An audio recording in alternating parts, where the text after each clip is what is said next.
सरस्वती जी और उनकी बहू रश्मि के बीच एक दिन बहस छिड़ जाती है। आखिर किसका काम ज्यादा आसान है, बहू का या सास का? माँ जी, सास को काम ही क्या है, आपके सारे काम उंगलियों पे तो हो जाते हैं। कुछ भी। हाँ, हिसाब तो उंगलियों पे ही हो जाता है ना। अरे बेटा, ऐसा सिर्फ अभी लगता है। जो मुझे करना पड़ता है ना, वो तुझे करना पड़े तो समझ आएगा कि असली काम का पहाड़ कैसा होता है।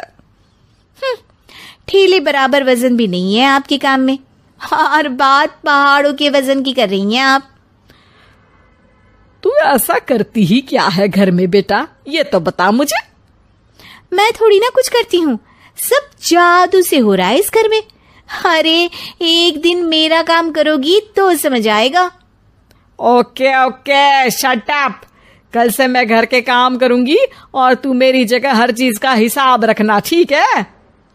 ठीक है, ये भी कर लेते हैं। ये सास बहू की डील के बारे में रश्मि के पति अमन को नहीं पता था और ना ही अमन के पिताजी सुरेश जी को। पर गेहूं के साथ साथ जैसे घुन भी पिस जाता है, ये दोनों भी पिसने वाले थे। सुबह अमन उठकर रेडी होता है ऑफिस जाने के लिए, तो पता है उसके कपड़े नहीं निकले हुए हैं। अरे रश्मि, तुमने मेरे कपड़े नहीं निकाले? अपनी माँ से पूछो ना, उन्हीं का काम है ये। अमन अपनी माँ के पास जाता है। अब मेरे कपड़े आज आप देने वाले हो क्या माँ? हाँ, देना तो मुझे ही चाहिए, पर तेरी बहू ने कपड़े धोने ही नहीं डाले, तो कोई भी धुला हुआ कपड़ा नहीं है बेटा। हैं? ऐसा क्यों? कपड़े तो धोने आप ही देते हो ना माँ? अरे बहू ने तुझे बताया नहीं, अब हम अदल बदल गए हैं। मैं अब बहू और तेरी बीवी सास।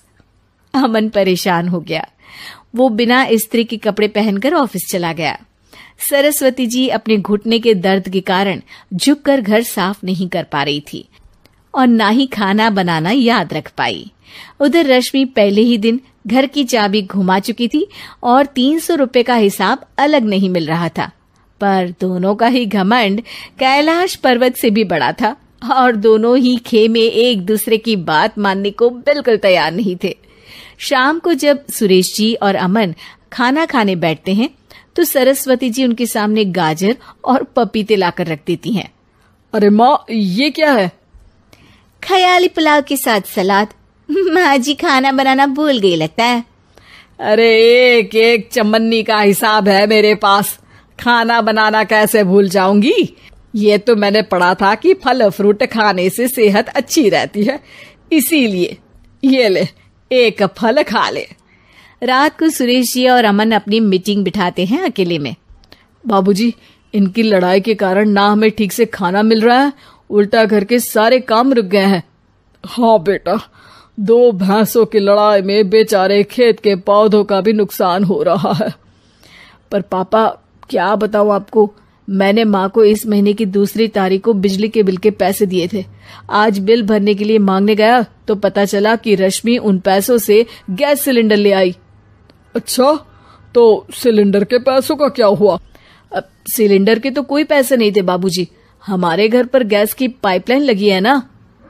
बेटा, इन दोनों का कुछ करना पड़ेगा, नहीं तो अपने घमंड के चक्कर में पूरा घर बर्बाद कर डालेंगी ये दोनों। अमन और सुरेश जी काफी सोच विचार के बाद एक निष्कर्ष पर पहुंचते हैं। रात ही को दोनों अपनी पत्नियों की अलमारी से नई साड़ी निकालते हैं और सुबह जब रश्मि और सरस्वती जी उठते हैं तो देखते हैं कि दोनों पति साड़ी पहनकर चढ़ाव पर सब्जियां काट रहे हैं। अरे ये सब क्या हो रहा है? क्या हो रहा है मतलब? आप दोनों अदल बदल हो सकते हो तो हम क्यों नहीं? अरे क्या मतलब? नहीं नहीं, मेरी भी बचपन से किसी की बहू बनने की इच्छा थी, तो आज से सरस्वती तुम बड़ी बहू, मैं मिडल बहू और अमन छोटी बहू। अरे लेकिन सब घर पर बैठ जाएंगे तो कमाएगा कौन? ये घर कैसे चलेगा? अब वो तो भैया या बाकी लोग जाने, अब हमने भी अदल बदल कर ही लिया है तो कुछ नहीं हो सकता। रश्मि और सरस्वती जी को समझ में आ जाता है कि उन दोनों की आपस की डील की वजह से इन दोनों को बहुत तकलीफ हो रही है और उनके ईगो ने दूसरों को कितनी यातनाएं दी है। अब असल में माँ जी आप सही थी, सास बनना बहुत मुश्किल है। अरे हाँ बेटा, और तू भी, मुझसे तो नहीं हो पाया सब घर के काम, वापस बदल ले क्या? हाँ हाँ बिल्कुल माँ जी, और अब आप दोनों भी बदल लीजिए, कोई आ गया तो आप दोनों को देखकर क्या सोचेगा। अच्छा है, आप दोनों के समझ में ये बात तो आई, मैं फटाक से कपड़े बदल लेता हूँ। अरे रुक जा बेटा, एक फोटो ले लेती हूँ तेरी, मेरी बेटी होती तो तेरे जैसी ही दिखती साड़ी में। और मेरा फोटो नहीं लोगी?